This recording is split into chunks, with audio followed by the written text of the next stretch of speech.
This is Essentials on Apple Music. Elvis Costello. Music's most influential artists and the stories behind their songs.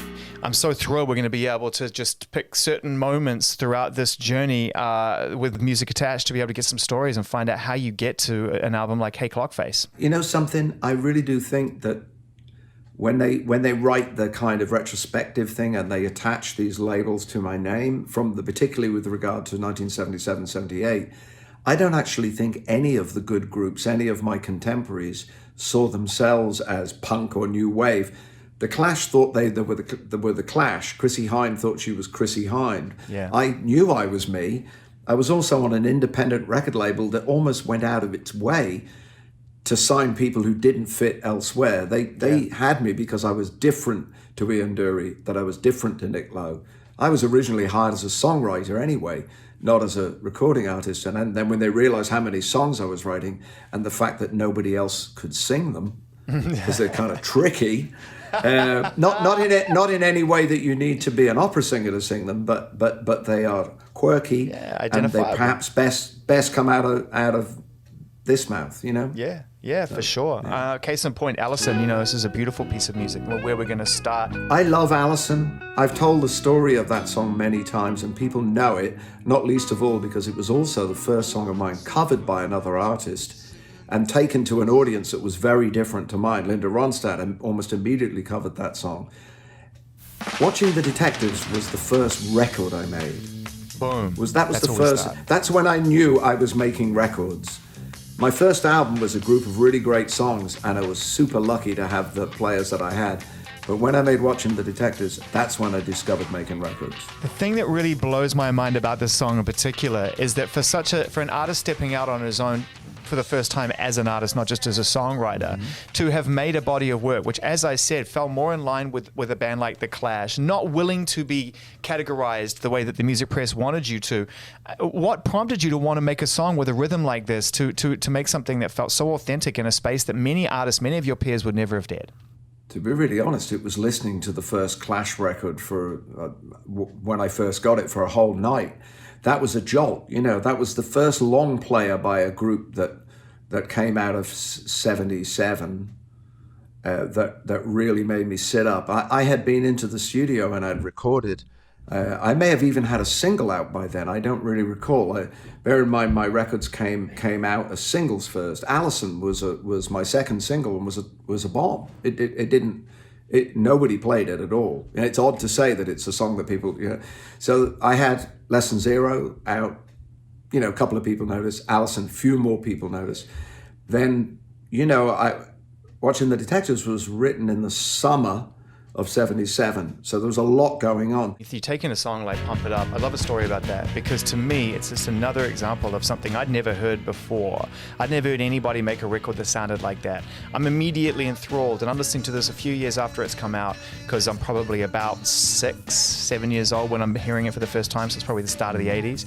But I'm already just going, I don't know.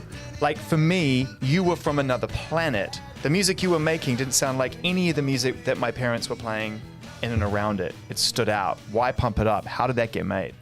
Really in the last days of our first kind of package tour, which was an all-star package tour, the same as when Jimi Hendrix opened for the Monkees or something. They used to have those weird combinations.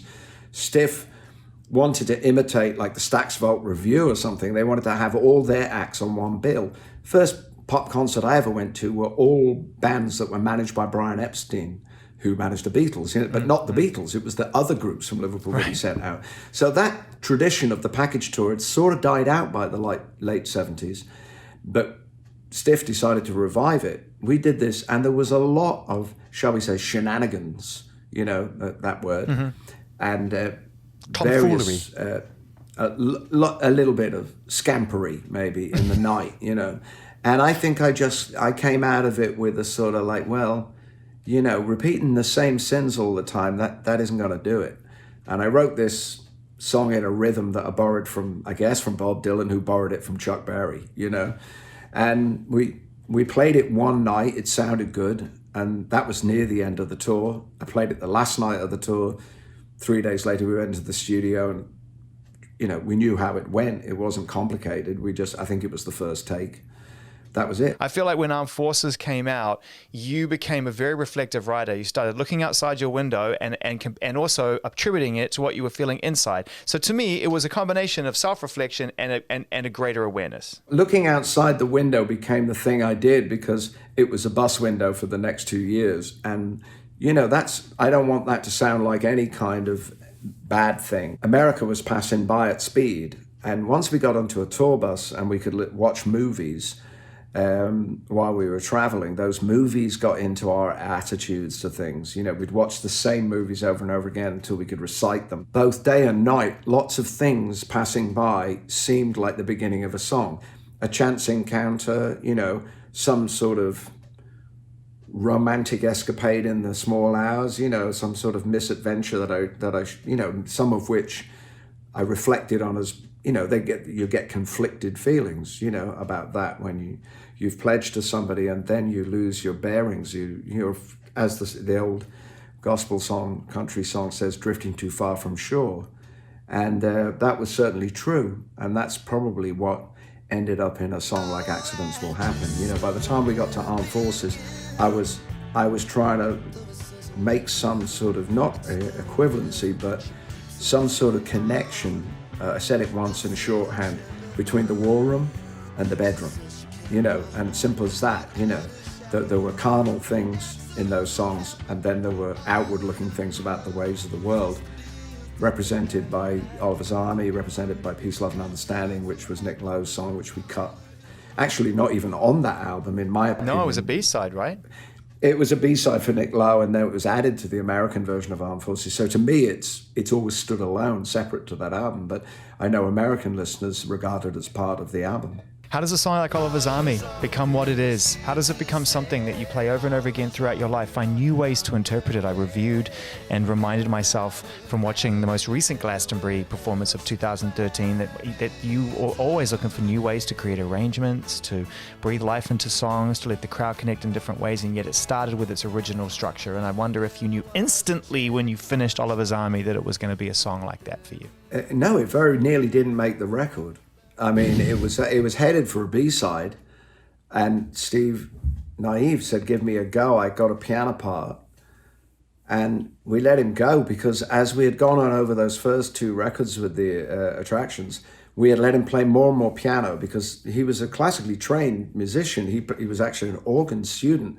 So it was really something of a kind of holding him within margins to give him a Vox Continental when he was actually supposed to be playing a church organ with all those pipes and everything. But he also was a really great pianist. And, we all loved ABBA like crazy. We used to really listen to we had about 6 cassettes that we could agree upon without a fight breaking out. And they were the four Berlin records, the 2 Iggy and the 2 Bowie Berlin records. So The Idiot, Lust for Life, Low and Heroes, those last 2 came out in 77. Kraftwerk's Autobahn, which we were sort of listening to because we heard those electronic things in the Eno side of those records, and ABBA. That's a lot of what we heard, and we loved ABBA. So the minute Steve played that crazy jangling piano part, then we knew it was kind of some kind of hit record, Although I still thought that the lyric would have a problem with the BBC. I thought that because of what it was speaking about sending working class lads off to do other people's fighting for them, I didn't think that would go down very well with the BBC. But they didn't even seem to notice what the song was saying. It was the first time really that I realized nobody listens to the words, and just have to live with it.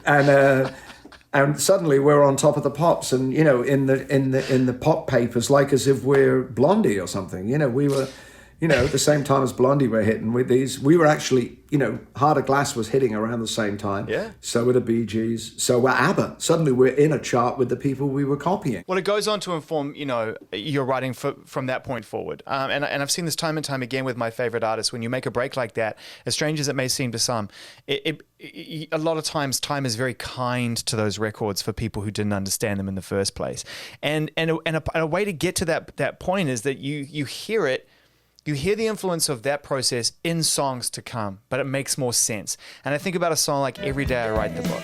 Now that to me is about as close to an out-and-out smash, textbook smash, that you could present like on a silver platter to a label and say, hey, I've given you one, and they can't actually send it back and go, if you just tweak it a little bit, like it's done. And I just think that is you. Finally, as a fan, I see you getting to a point where it's all coming into focus.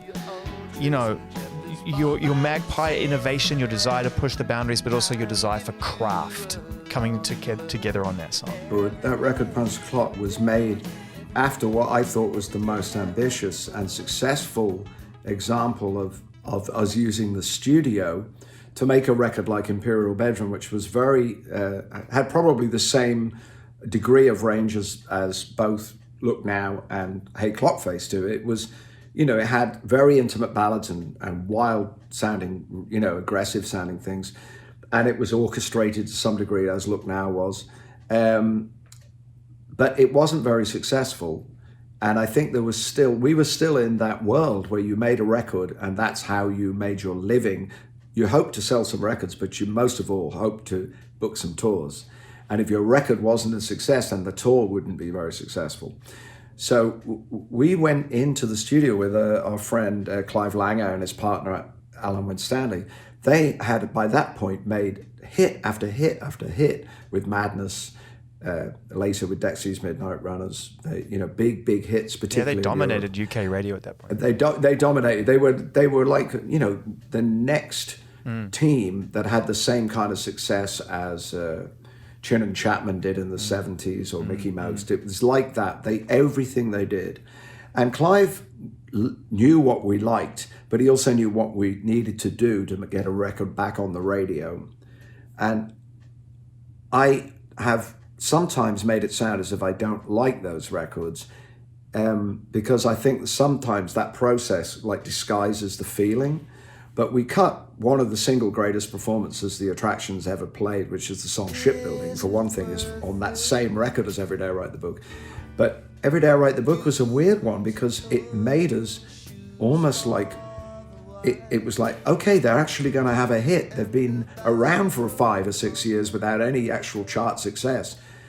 And lots of people know them, and suddenly we were on solid gold. We were actually in the pop mainstream. It was, I just couldn't even believe it, because it felt to me like, haven't we already done this?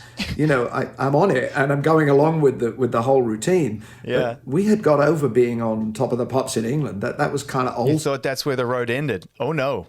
Yeah, I thought that was the end of that being in pop music. One song in America, and that's a whole other road. Of course, it didn't go as far as it might have done. It didn't really go on to be a big hit, but it was a song that people who knew nothing else about us heard that one.